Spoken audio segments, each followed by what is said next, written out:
Chapter 8, Perfect. For our first work of the day, we started to learn cursive. The 26 letters, capitals and little ones, were written on a green track across the top of the board. Our job was to copy the capitals, A to Z, 5 times each. I was super neat and careful. I kept the letters perfectly between the blue lines on the paper, except when they had to go below for the J, Y, and Z. Mrs. Sims walked around looking over our shoulders. When she stopped next to me, she tapped her finger on my desk and whispered, "Good." We did map reading. Sims spun the big globe. She asked who could come up and point to the Indian Ocean. She called on Noah Jablonski. He missed it. She called on Diana Briggs. Not even close. She called on me. I nailed it. In math, Mrs. Sims said by the end of the year, we're going to add and subtract numbers up to, she wrote it on the board, 10000. How much is that? She said. Joey called out, 1,000,000. Mrs. Sims didn't even look at him. When you don't raise your hand, she ignores you. I raised my hand. She called on me. 10,000, I said. I was right. Mrs. Sims read us a story. It was about a city kid who spent his summer on a farm. When she came to a strange word, she stopped. The word was husbandry. Anybody know what husbandry means? She asked the class. Only one hand went up. Emma Feldman said, "A married man?"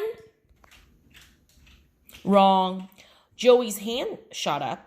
2 married men. Everybody laughed. I raised my hand. George?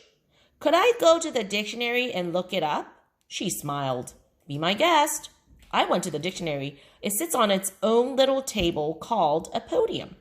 Mrs. Sims spelled the word for me. I looked it up. I read out loud. On a farm growing crops and raising animals. A couple kids clapped. Joey whistled. Mrs. Sims glared at him, but I could tell she was really mad. In the playground, I did a nice thing. We chose sides for a basketball game. I was a chooser. I chose the best players until the last one. Then I chose Walter Glipner. Everyone was shocked, including Walter. Nobody ever chooses Walter. When he shoots the ball, forget about the basket. He can't even hit the backboard. When Walter got over the shock, he stuffed his glasses in his pocket and cried out, "Let's go!" I never saw a kid happy and excited.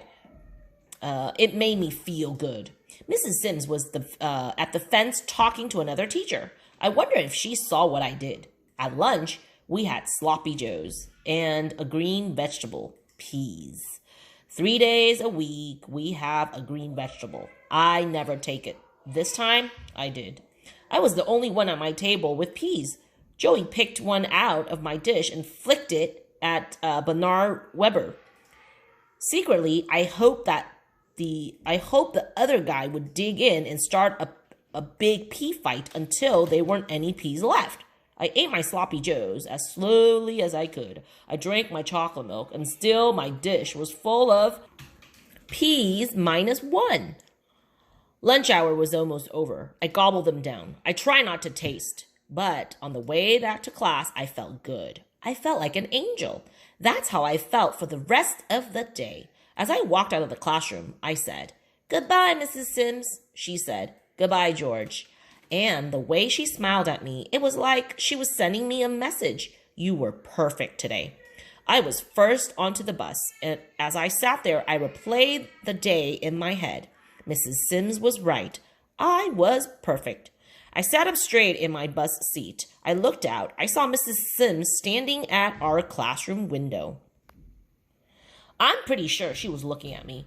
I'm pretty sure she was smiling. In a couple minutes, the bus was mobbed. Zipper Nose flopped into a seat right across the aisle from me. She had to lean forward because her pink backpack was so stuffed. She didn't look at me. She was gabbing away with some other second grader in the seat in front of her. It was the weirdest feeling when I realized I was looking at her. I never look at her, but I was. And that's when a really scary question came to me.